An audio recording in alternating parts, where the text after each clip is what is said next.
Asalaamu calaykum waraxmatullaahi wabarakaatu dhammaan akhyaarta kanalka aqoon guud waxaa laga yaabaa inaad aaminsan tahay in isku naxariisashadu ay ku kooban tahay bini'aadamka keliya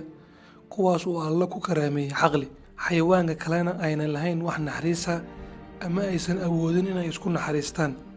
sida xaqiiqda ahi fikirkaasi waa fikir khaldan raxmaddu kuma koobna bini'aadamku keliya dhowrkan daqiiqo ee soo socda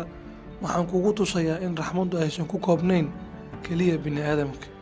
inta aan u gudagelin muuqaalka maanta asxaabta kanaalka ku cusub waxaan leeyahay soo dhowaada adiguna daawada haddii ay tahay markii kugu horeysay aad soo booqato kanaalka aqoon guud nagu soo biir oo subscribe saar guji oo furo gambalelka si aad u noqoto daawadaha ugu horeeya muuqaalada xiga insha allah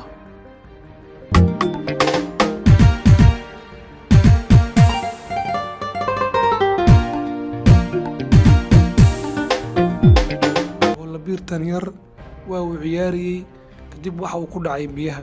hooyadiis oo taagneed meel aan saas uga fogeyn ayaa si degdeg ah iskugu tuurtay biyaha si ay u badbaadiso kama aysan bixin hooyadu biyaha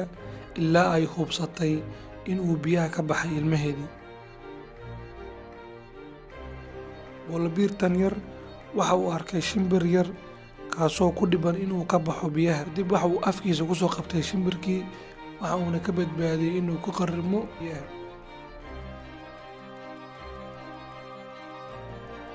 muuqaalka haddaad daawanaysid eyga waxa uu rabay inuu ka tilaabo uu ka gudbo biyahan xoog u soconaya kadibse maxaa dhacay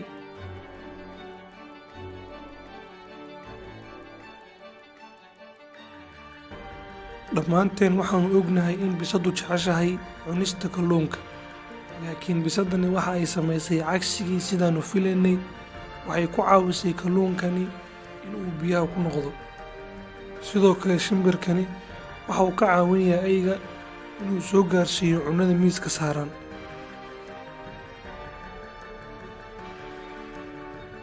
dukahan waxa uu la wadaagayaa cunnadiisa bisada iyo eygaba isagoo weliba afka ugu guraya cuntada eygani yar waxa uu arkay laba diiq oo isdagaalaya waxa uu sameeyey wax dad badan aysan samayn lahayn waxa uu kala qabtay oo uu kala saaray labadii diiq ee isdagaalaysa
intaas ayaan jeclaystay inaan la wadaago daawadayaal fadlan haddii aad ka heshay muuqaalkan like saar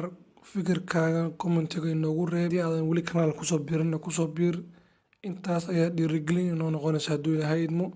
mahadsanidin